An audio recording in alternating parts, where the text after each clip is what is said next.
Hey now, it's Sharon, and I'm back to share another idea on how we can better policing here in the US. And I'm sharing my ideas, experiences, opinions, and some of the things I went through because of whistleblowing a couple of times and the retaliation and the ostracism that I faced. I was also in the military, and I share those experiences in hopes of giving you a different perspective, and also maybe we can retool policing some kind of way to better it. And so, with that being said, I'm just going to share this quick story. On a traffic stop, it's an older white male. He's in a pickup truck. He has, it just looks like junk to me, but it's unsecure, right? So I pull him over, and I go up to the truck as usual, tell him what I'm pulling him over for. He seemed a little aggravated, but I didn't think anything of it. But he said he was emptying out his mom's house, who had just passed away. So I felt a little bad. I was like, okay, look, you got to get up the street and get off these roads because God forbid if something flies off, da da da. And he said he was going maybe 2 or 3 miles to do whatever he had to do. Okay. So I give him the break, and maybe an hour later, I'm on another traffic stop, and I hear the sergeant raise me on the radio, and he says, after you finish, come to the precinct. So I go to the precinct, and I'm like, okay, what's going on, Sarge? He said, Walters, did you pull over an older white male in a gray truck? I was like, yeah. And he said, so did you give him a ticket? I was like, no, I just gave him a warning. I told him, be careful and go on. He said, next time, give him the ticket. I said, what's going on? He said, the ticket is the warning, Walters. He said, it protects you because that man came in here and said that you were harassing him, you followed him, and you pulled him over for no reason. I said, what? He said, yeah. He said, you pulled him over for no reason and you were harassing him.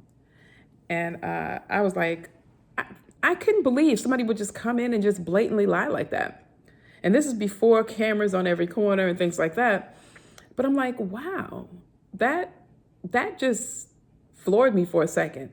And the sergeant was clear as day in my head. He said, give the ticket. The ticket is the warning. We don't give warning tickets. And he said, give the ticket. The ticket is the warning. I was like, okay. And ever since then, you're getting a ticket.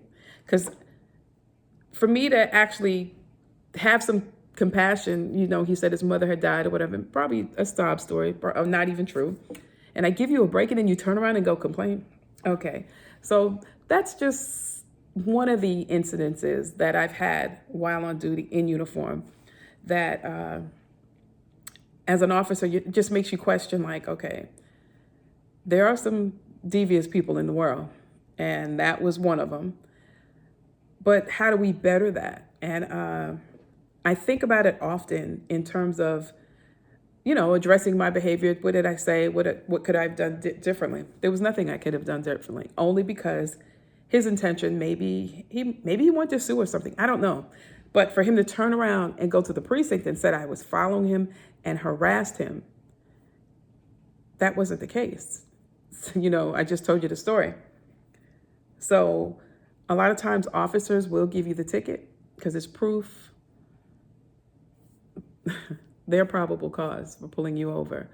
And I'm not saying officers don't pull you over and they don't have a good reason. I'm not saying that. I'm just telling you some of the things that we go through in terms of, well, that officer could have gave me a break.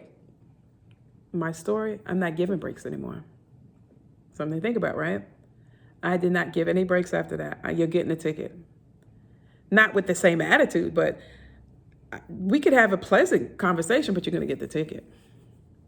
Because I don't want you turning around and going to complain and making it seem like I profiled you, as people can say.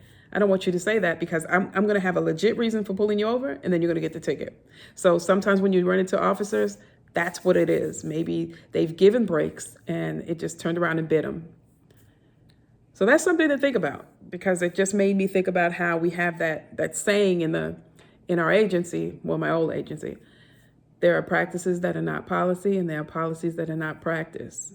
And practicing discernment and practicing a little empathy and sympathy can get you a long way, or it can get you in trouble. So something to think about, right?